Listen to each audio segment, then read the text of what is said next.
olha só, agora, quem tem criança em casa, né, sabe como é chatinha essa época do ano, pois os pequenos ficam bem mais suscetíveis a ficarem resfriados e doentes. E tem aquelas crianças que os pais às vezes sempre falam, né, meu Deus, meu filho vive doente, o que que eu faço? Então, para conversar comigo agora sobre como é que a gente faz para aumentar a imunidade dos pequenos ou até se tem como evitar essas chateações, converso agora com a doutora Amanda Costa, que é médica otorrinolaringologista e agora está ao vivo, finalmente, aqui no estúdio do Ver Mais. Bem-vinda! Obrigada, Tata. É um prazer estar aqui com vocês. A gente sempre falando ali por Meet, você que acompanha o programa, né? Doutora, essa questão de, imagino que deve ter pai ou mãe, né? Ou quem cuida de alguma criança que reclama assim, meu Deus, a impressão que eu tenho é que meu filho, a criança sempre está doente. Sim, o que acontece? São uma série de fatores. Nós estamos numa época de troca de temperatura. As crianças normais, saudáveis, elas vão ter de 2 a 8 infecções virais por ano. É normal, então, é uma esperado. Criança saudável. Uma criança saudável, é esperado. Crianças que frequentam a escola ou que têm alguma outra alteração, por exemplo, uma atopia, que são as alergias, uma rinite alérgica, uma asma, elas podem ter até 14 episódios por ano de infecções de vias aéreas superiores, ou seja, nariz, ouvido e garganta. Então, é esperado sim que as crianças que tenham mais fatores de risco tenham mais episódios. Crianças saudáveis, elas precisam melhorar a imunidade. Sim. Por isso que a gente vê tantas vezes criança com nariz escorrendo, com tosse, muitas vezes com episódio leve de febre. Mas é normal então, porque a gente vê também quem é pai e mãe, principalmente de primeira viagem, tenta dar uma bloqueada, né? Do tipo, ai meu Deus, esfriou, então não pode colocar, não pode pegar. Quer dizer, criar essa imunidade é normal e é normal a criança ficar doente também nesse processo. Tu sabe, Tata, que algo muito importante que a gente fala no consultório é identificar o que é ficar doente e o que é ter, por exemplo, meleca no nariz. Tá, vamos lá para aprender. Vamos lá, então, vamos aprender. Não, qualquer coisinha não se apavorar e sair correndo pro médico, ainda mais nessa época. Eu acho que é importante a gente sempre ter um médico de confiança, até que conheça a criança, é muito importante. Então, crianças que têm o nariz escorrendo, crianças que muitas vezes começam com espirros, criança que às vezes não quer comer, está um pouco indisposta, mas está crescendo bem, é uma criança saudável, que não tem outras doenças mais graves, é uma criança que a gente fica, no geral, mais tranquila. A gente sabe que crianças que convivem com outras crianças, na escola, por exemplo, elas vão ter mais episódios de ficar doentes. O que nos preocupa? Uma criança que tem infecções bacterianas, uma criança que está fora do seu crescimento normal, uma criança que tem episódios de febre acima de 38 graus com frequência. Então, são fatores que nos levam a ficar mais preocupados com essa criança. Mas nós temos que deixar essa criança se desenvolver, viver. Então, é importante também que ela adquira essa imunidade e que a gente não saia por aí prescrevendo antibióticos ou outras medicações também não indicadas nessa faixa etária. E o que seria normal dentre essas coisas? Um nariz escorrendo, uma tossezinha, até onde a gente fala, não, isso aí é normal, já não vou me preocupar. No geral, essas informações são dadas por quem acompanha essa criança. Então, assim, para a gente diferenciar uma tosse, que é uma tosse alérgica, de mudança de temperatura, ou quando uma criança, por exemplo, tem contato com poeira, quem conhece essa criança, os pais e o médico que acompanha, são as melhores pessoas para falar sobre isso. Existem crianças mais alérgicas. Existem crianças que passam um final de semana na praia ou em outra casa e já vão apresentar o nariz escorrendo e tosse alérgica. E existem crianças que a gente já vai iniciar uma investigação. Então, cada criança ela tem que ser conhecida. O que eu vejo hoje em dia é que a gente tenta colocar todas as crianças dentro de um saco de gatos. Daí não é assim. Um saco de gatos é ótimo. A gente tem que entender um pouquinho melhor como é que é o funcionamento dessa criança e como é a saúde dela. Assim como fazer prevenção. Prevenir as infecções também é um ponto bem importante. Que todo mundo deveria saber, né? Por exemplo, limpeza nasal. Eu vejo muitas famílias receosas de começar a limpeza nasal de seus filhos que não conversam com o pediatra ou com o otorrino. Fazer todas as vacinas disponíveis. Vejo algumas famílias, agora em tempos de Covid, com o calendário né, gente? Não vou nem comentar aqui. Não dá nem para comentar. Não dá nem para comentar. Vejo crianças que não se alimentam corretamente. Tudo isso interfere na imunidade das crianças. Vejo crianças que não conseguem pegar um solzinho de vez em quando. Sim. Também é importante, que não conseguem gastar energia. E vejo crianças que não fazem nenhum acompanhamento, infelizmente. Até qual faixa etária a criança deve ir ao pediatra? A criança vai ao pediatra até os 13 anos, tá? 13? Ah, explica isso em casa, né? Para o pré-adolescente. Olha, meu bem, você está indo para o pediatra agora. Mas isso também é variável, tá? É cultural também. O que eu digo é que crianças até 1 ano de idade vão com bastante frequência ao pediatra. Uma vez por mês, né? A gente leva. Uma vez a cada 2 meses, às vezes uma vez por mês.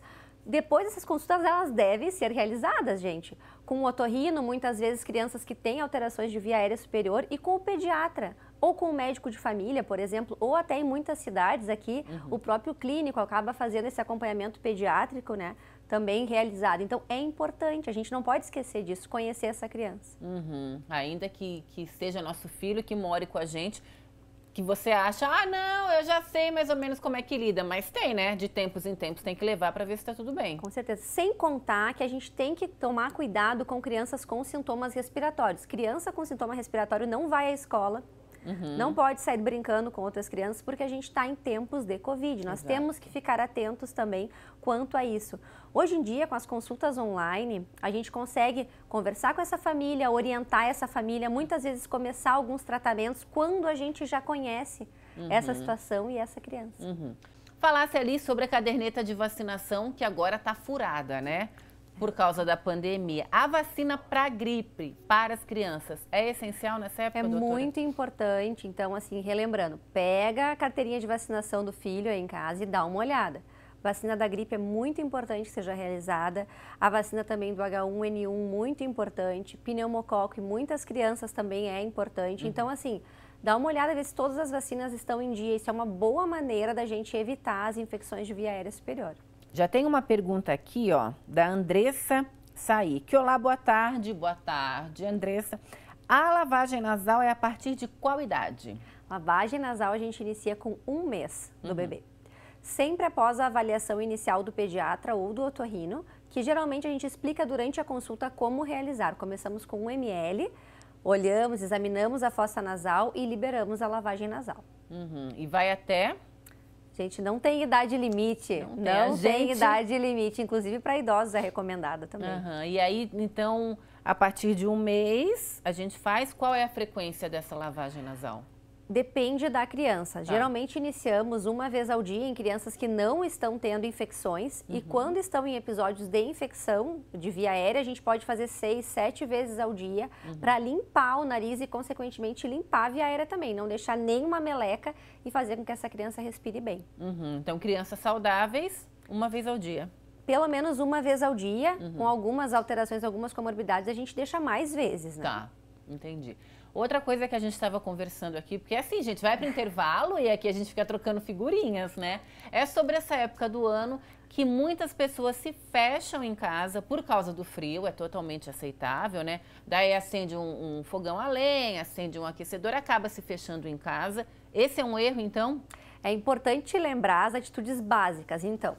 Vamos abrir a casa, principalmente no horário que é mais, assim, mais aquecido. Por exemplo, pela manhã, após as 10 horas, abre a casa, deixa a casa ventilar. Trocar a roupa de cama. A cada 2 dias a gente precisa trocar a roupa de cama. Tirar mofo, por exemplo. A gente vê muito cortinas mofadas, às vezes o encosto da cama, às vezes um colchão que está mofado. Tudo isso aumenta o episódio alérgico e aumenta as infecções. Então, é importante ter esse cuidado. Brinquedos das crianças, brinquedos de pelúcia, devem ser evitados. Cobertores que soltam pelo devem ser evitados. Isso, no caso, só para quem... Crianças que têm bronquite, que têm asma, ou é no geral, para todo mundo? De uma forma geral. Quando a gente fala em higiene do lar, a gente fala de uma forma geral, tá? Principalmente nessas crianças. Asma, rinite alérgica, dermatite atópica, crianças com infecções recorrentes. Essas crianças, especialmente, a gente tem que cuidar, sim. Precisa ter um cuidado maior, né?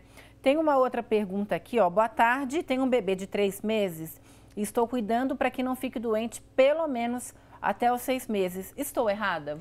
Não, é maravilhosa. A gente quer que as crianças não fiquem doentes, essa palavra doentes, que tenham febre, infecção, que precisem de antibiótico, por exemplo, no mínimo até os 2 anos. Tá. Então tá certo. Uma infecção numa criança de 3 meses é sempre um episódio a ser avaliado pelo seu pediatra. Então a gente não pode minimizar isso.